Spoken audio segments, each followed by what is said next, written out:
બાગેશ્વર બાબા તેમના નાના ભાઈએ ધીરેન્દ્ર કૃષ્ણ શાસ્ત્રી સાથે નાતો તોડ્યો, માફી માંગી, કહ્યું કે હવે કોઈ સંબંધ નથી. કારણ આપ્યું છે કે બાગેશ્વર ધામના પીઠાધીશ્વર પંડિત ધીરેન્દ્ર કૃષ્ણ શાસ્ત્રીએ તાજેતરમાં હિન્દુઓને એક કરવા પદયાત્રા કાઢી હતી. આ મુલાકાતને લઈને બાગેશ્વર સરકારને લઈને ઘણી ચર્ચાઓ થઈ હતી, પરંતુ હવે ધીરેન્દ્ર કૃષ્ણ શાસ્ત્રીના સમાચારમાં આવવાનું કારણ તેમનો નાનો ભાઈ છે.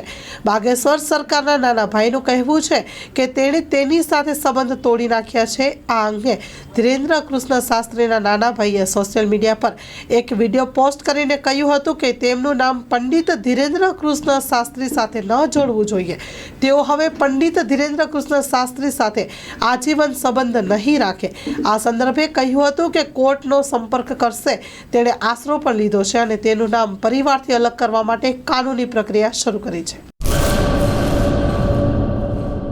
ગુલઝારે મુસ્તફા સાર્વજનિક ટ્રસ્ટ આયોજિત 13મી સમૂહ સાદી. આથી આપને જણાવતા ખુશી થાય છે કે દર વર્ષની જેમ આ વર્ષે પણ ઇન્શાઅલ્લાહ સમૂહ સાદીનું આયોજન કરેલ છે, જેના ફોર્મ ભરવાનું ચાલુ થઈ ગયેલ છે. સમૂહ સાદીના ફોર્મ છેલ્લે તારીખ 10/12/2024 સુધી સ્વીકારવામાં આવશે.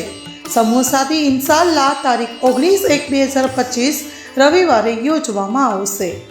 ફોર્મ મેળવવા સંપર્ક કરો Haji Mohammad Rafiq Jusab Baloch, Bharat laundry, Jat tea house સામે, મોટા પીર રોડ, સંજોગનગર, ભુજ, કચ્છ.